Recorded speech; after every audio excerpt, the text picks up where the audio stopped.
तमाम करें। इसके अलावा रमज़ान में जो आमाल नहीं करने हैं उनमें से एक है झूठ। झूठ और ऐसी बात कहना अपनी जुबान से जो बातिल हो। अल्लाह के नबी सल्लल्लाहु अलैहि वसल्लम फरमाते हैं, मन लम यदा क़ौल ज़ूरी वल अमल बिही वल जहल फलैसा लिल्लाहि हाजतुन अन यदअ ताअमहु व शराबहु। जो आदमी कौल ज़ूर न छोड़े। कौल ज़ूर हर उस कौल को कहते हैं जो बातिल है, जिसमें झूठ नुमाया है। जो आदमी झूठ बोलना नहीं छोड़ता है, झूठी गवाही, झूठ बोलना, तोहमत, बहतान, इस तरह की सारी चीजें जो झूठ हो, जो आदमी झूठ बोलना नहीं छोड़ता है और झूठ पर अमल करना नहीं छोड़ता है, बातिल अमाल नहीं छोड़ता है और जहालत की हरकतें नहीं छोड़ता है, वल जहल, तो अल्लाह को इसकी कोई जरूरत नहीं कि वो अल्लाह के लिए खाना पीना छोड़ दे। अल्लाह का मकसद ये नहीं है कि अल्लाह तुमसे हराम की बजाय सिर्फ हलाल छुड़ाए और हराम पे तुमको छोड़े रखे। नहीं, अल्लाह चाहता यह है कि बंदा अल्लाह के लिए हराम छोड़ने वाला बने। इसी की तरबियत के लिए रोजा है, ताकि तू जब हलाल छोड़ रहा है तो हराम मिन बाब औला छोड़ेगा। तो जो आदमी हराम नहीं छोड़ा और हलाल छोड़ा, क्या जरूरत है अल्लाह को इसकी? तो ऐसा रोजा अल्लाह के नजदीक मकबूल नहीं है। नंबर 2, झगड़े फसाद से बचे। रमजान में चूंकि पेट खाली होता है तो आदमी का सर भरा हुआ होता है, जरा भी कोई छेड़ दे आदमी को, आदमी उसके पीछे पड़ जाता है। अक्सर झगड़े रमजान के महीने में होते हैं, बात बात पर लोग उलझ जाते हैं, छोटी छोटी चीजों में। कभी बटन दबाने, पंखा क्यों चालू किया, क्यों बंद कर दिया, इसी पर से बात बड़ी और झगड़ा हो गया। नहीं, अपने आप को काबू में रखें, बर्दाश्त करें। जैसे खाने पीने से काबू में रखा है, गुस्से पर भी काबू पाएं। असल दुश्मन खाना पीना नहीं है, असल दुश्मन गुस्सा है। गुस्से में आकर आदमी बहुत सारी गलत हरकतें करता है, जिंदगी भर अफसोस और नदामत में मुब्तला हो जाता है। रमज़ान के महीने में गुस्से पर काबू पाने की कोशिश करें, झगड़ों से बचें। अल्लाह के नबी सल्लल्लाहु अलैहि वसल्लम फरमाते हैं, इदा अस्बह अहदुकुम यौमन साइमन फला यरफुस वला यजहल।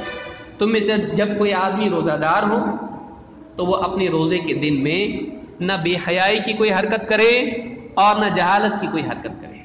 दोनों चीज़ें हैं। बेहयाई, अपनी निगाहों की हिफाजत करे। टेलीविज़न देख रहा है, अधूरे कपड़ों में औरतें हैं, रोज़े की हालत में देख रहा है, बोले न्यूज़ ही तो है, न्यूज़ के बीच में एडवर्टीजमेंट आ रही है। हाँ, नीम बरहना औरतों को देख रहा है, अपना रोज़ा ख़राब कर रहा है। जिस बीवी से ताल्लुक़ हलाल है वो तो छोड़े हुए हैं, और जो पराई औरतें हैं उनको निगाह भर के देख रहा है, जबकि उनका लिबास भी शरान बिल्कुल मना है, गलत है, हराम है, और यानियत उसमें बचें इससे। बाजारों में बैठने वाले ताजिर और इसी तरह से रास्तों पे से जाते आते वक्त, तो ये अपनी निगाहों की हिफाजत करें, बेहयाई में मुब्तला ना हो और जहालत की हरकत ना करें। आपस में लड़ना झगड़ना और बदतमीजी करना इस्लामी आदाब से फरार इख्तियार करना अच्छी बात नहीं। बल्कि आपने फरमाया, फ़इनी मुरुउन शातमहु औ क़ातलहु फलयक़ुल इन्नी साइम इन्नी साइम। अगर कोई आदमी से लड़ पड़े, उलझ जाए, तो उसको बता दे मैं रोज़े से हूँ, मैं रोज़े से हूँ, मेरा रोज़ा है भाई। अगर वो नहीं समझता है तो न समझे, कम से कम अपने आप को याद दिलाए कि मेरा रोज़ा है, मैं गलत काम नहीं कर सकता हूँ। लड़े नहीं, लड़ाई झगड़े में मुब्तला ना हो। इसी तरह से आदमी इस मौके को, रमज़ान के मौके के बारे में, जैसे हदीस मैंने शुरू में जिक्र की थी, आपने फरमाया, रग़िम अनफ़ु रजुलिन दख़ल अलैहि रमज़ान थुम्मा इंसलक़ क़ब्ल अन युग़फ़र लहू। हर दिन इस हदीस को याद रखें। वह आदमी नाकाम व नामुराद है, बड़ा बदकिस्मत आदमी है। रमज़ान का महीना उस पर आया और पूरा का पूरा महीना आके निकल गया और वह आदमी अपनी मग़फ़िरत नहीं करा सका, बल्कि रमज़ान के महीने में लापरवाही की वजह से, अल्लाह से एराज़ की वजह से, गुनाहों की वजह से वो आदमी अल्लाह के नज़दीक गुनाहगार हो गया।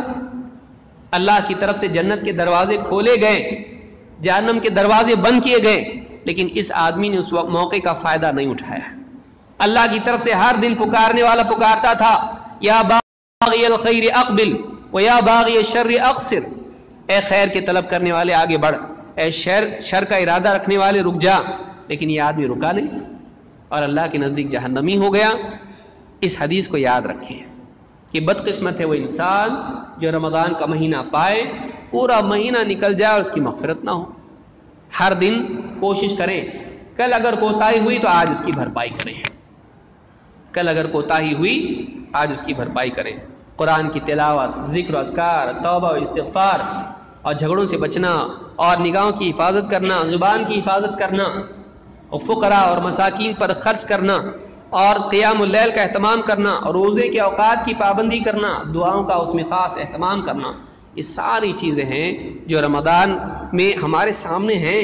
इतना अच्छा मौका है, यकीन मानिए हो सकता है अगले साल हम ना हो सकता है। कोई आदमी यकीन से कह नहीं सकता है मैं और 5 रमज़ान मेरे बाकी, 10 रमज़ान बाकी नहीं। कितने लोग थे आज नहीं है, पिछले साल थे आज नहीं है। बताइए, उनको मालूम था जाने वाले वो रमज़ान से पहले? नहीं, मालूम नहीं कब बुलावा आ जाए। लिहाजा इस रमज़ान को अपना आखिरी रमज़ान है ऐसा समझ के इबादत करें ताकि खूब से खूब इबादत हो और अगर अल्लाह अगला दे तो और भी उसमें फ़ायदा उठाएं। अल्लाह रब्बुल आलमीन से दुआ है कि हम सबको इस महीने की कद्र करने की तौफीक अता फरमाएं और इस महीने की जितने भी आमाल हैं उन आमाल का इखलास और इत्तिबा के साथ एहतमाम करने की तौफीक अता फरमाएं। अक़ूलु हाज़ा व अस्तग़फिरुल्लाह।